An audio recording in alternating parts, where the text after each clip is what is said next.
We talked so much about the rotation you guys were going to be able to have up front.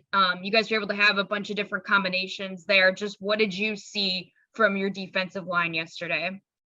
Yeah, Heather, I really liked the way Jerry came out, really our entire defensive line. They really had things under control early in the game in particular, and the rotation, we were working different groups together.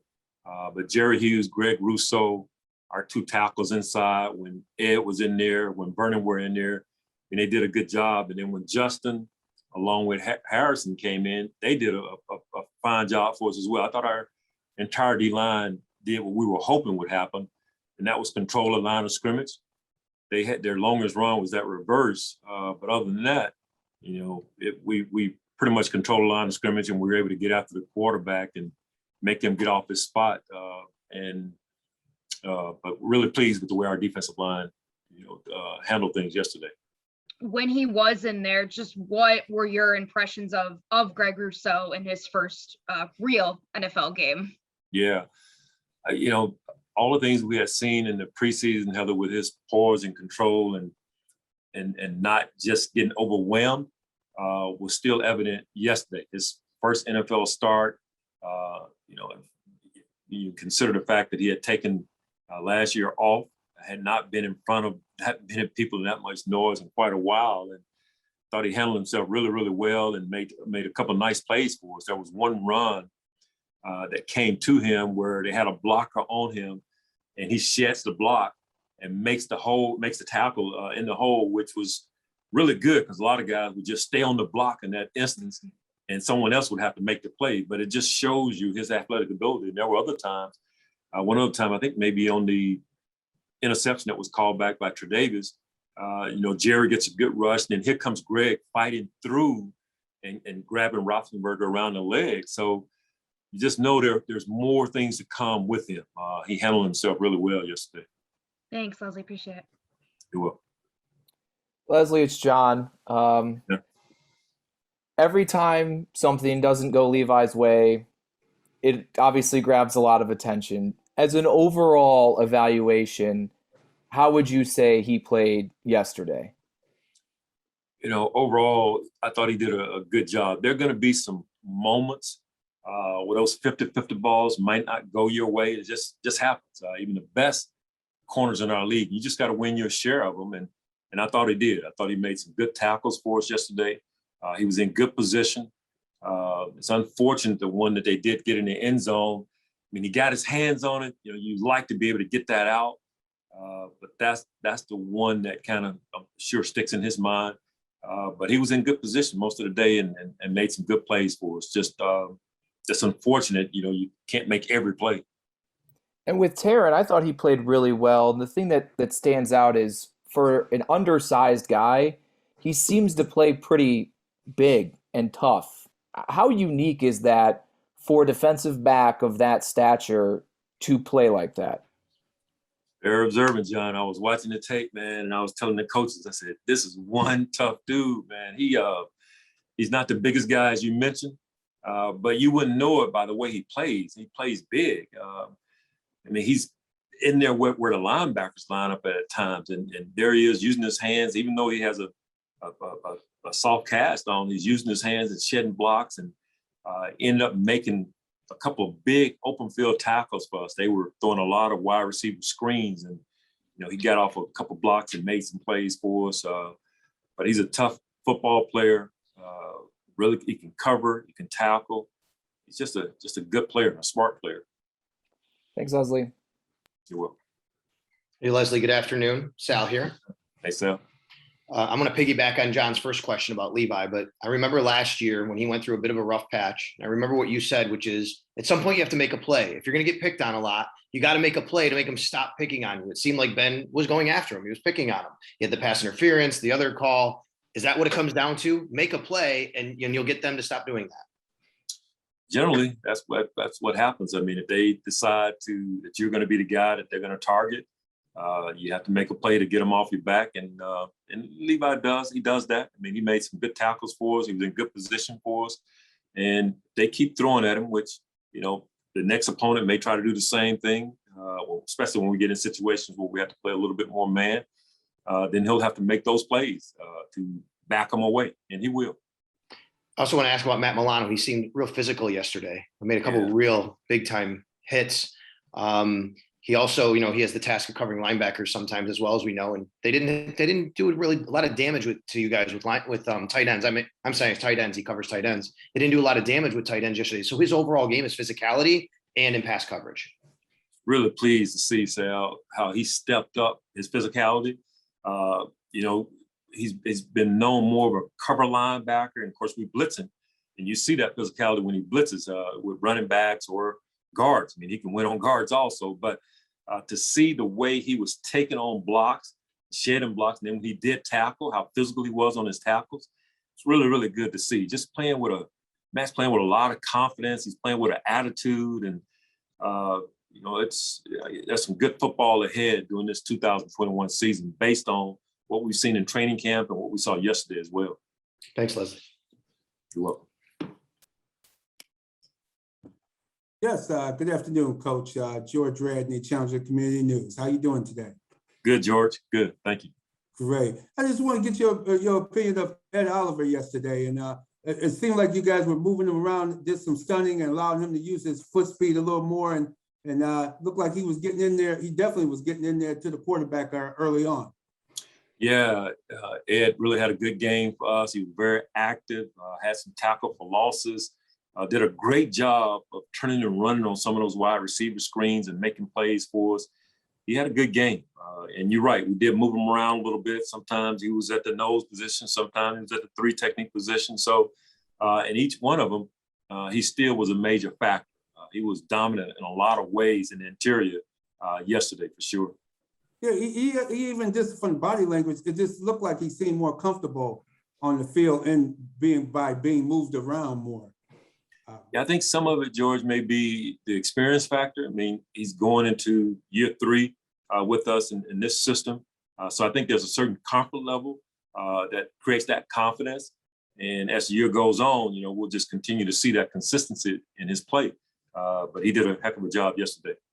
And last question on Tremaine Edmonds in the middle. It seemed like he was more up on the line, more. He was more, I shouldn't say he was more in tune, but looked more in tune on stopping the run yesterday. Yeah, we went into it with that mindset that we needed to do a good job of stopping the run. And there were times where we had he and Matt up on the line of scrimmage to give him a certain look and change things up a little bit. And Tremaine played physical. He had one hit on their sideline.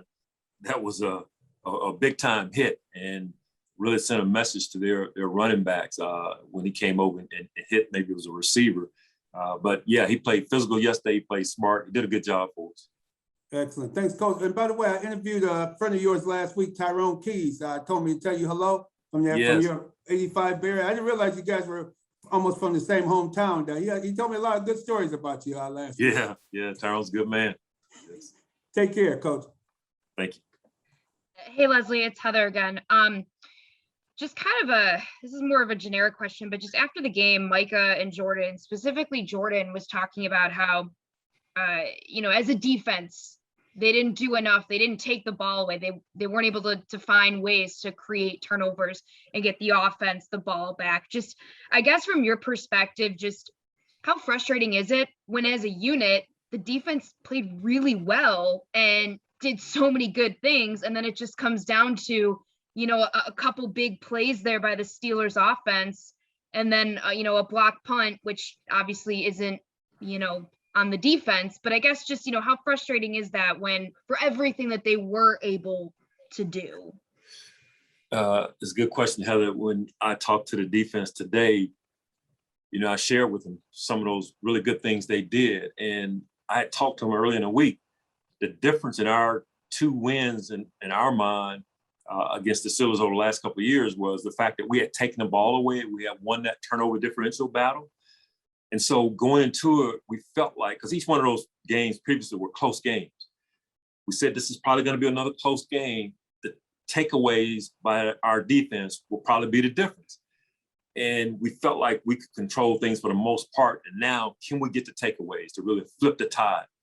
And we weren't able to come up with those takeaways on Sunday. So that was probably, and I asked the guys in our meeting, I said, Jordan, what do you think was the difference in the game? Why did we not come away with the W? He told the whole group, we didn't take the ball away. And that, Heather, to me and to all of us on defense, that was the difference. If we could have found a way, and we had our hands on a couple balls. I mean, the sack, strip fumble by Mario. I mean, we were close with Greg. And then the PI with Tredavis. So there were, and then Tremaine had one that bounced off of his hands. So we were close, but we didn't come up with it. And we needed to get that takeaway in order to help our team win that game yesterday, and we came up short. Is it, I guess kind of a different mindset when, this defense is so used to the offense being able to put up such big numbers and so many points that in a close game like this, I guess, is it a different mindset you got to have? Or, I guess I don't know exactly what you know what I mean? Like, I guess just, this defense is so used to the offense being able to do so much and put up so many points that, I guess does the defense have to have a different mindset in a game like this where they're the ones that have to win the game? Like, they're so used to the offense being able to win the game, I guess. Well, we really like to go into it with that mindset, Heather. We're always talking turnovers. In the game in 20, that takeaway by Taron Johnson right before the half, that completely changed the momentum of the game when he scored that touchdown. So we needed a play like that yesterday, and plays like that, no matter what our offense is doing, changes the complexion of games. And the takeaway sack strip fumble by Jerry Hughes against Denver, when Tredavis comes in, gets the ball out, all of a sudden you get a momentum rush from your entire team, and it helps our offense, it helps our team. So we go into it with that mindset, and we're going to need that this week against Miami as well. We got to take it away on defense, no matter what our offense does. Great, thanks, Leslie. You're welcome. Hey, Leslie, when you mentioned Tredavis's near interception that was called back, I was curious more big picture.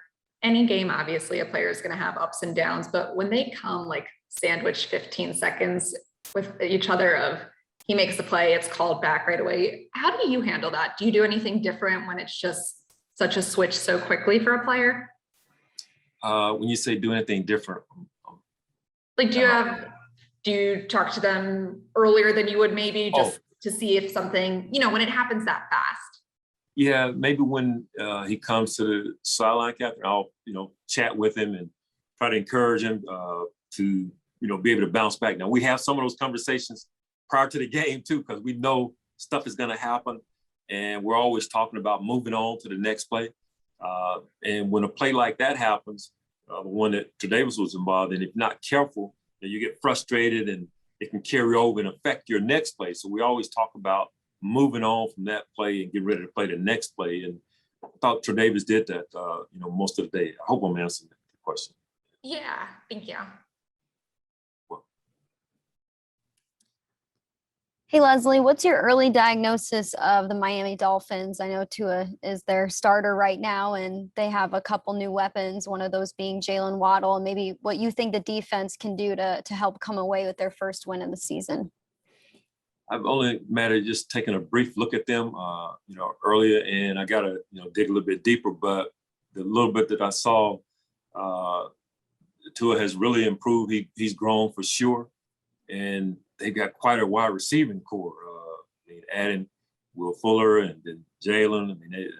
Preston. They got an excellent wide receiving crew and offensive line that's still intact from a year ago. And their running back, Miles, he's a good back as well. So they've got an improved offense, and we're gonna have to do a really good job of controlling and not giving up big plays and finding ways to take the ball away on defense and put our offense on a short field or score on defense.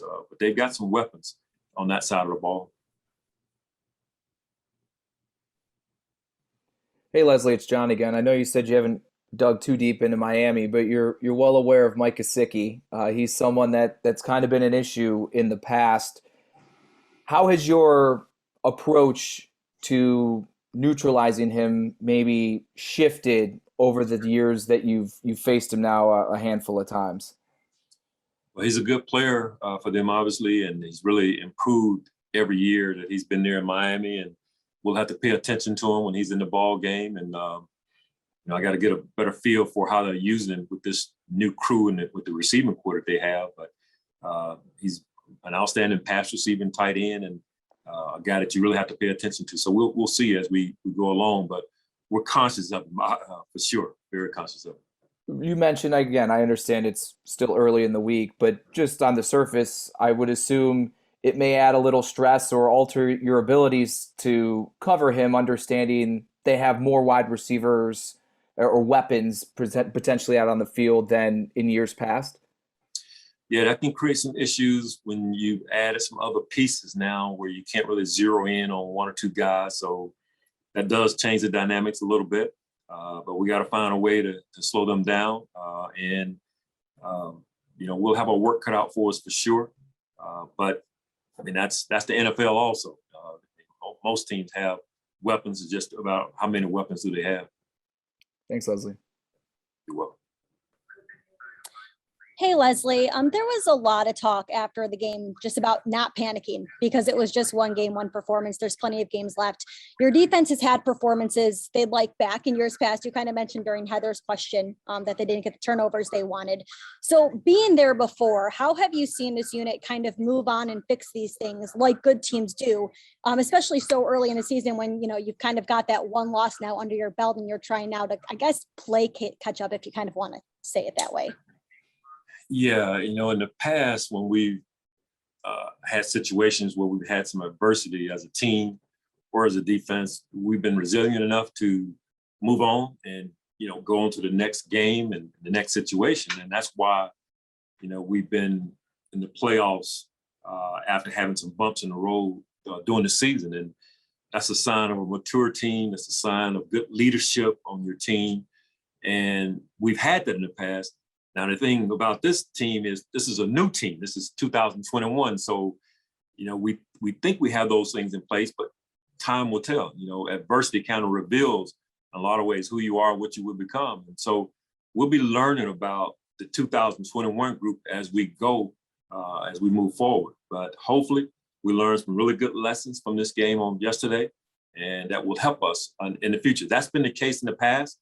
Whether you talk about the Arizona game and how that game ended or bouncing back from the little period we had against the Chiefs and the Titans a year ago and getting on a winning streak, we'll see.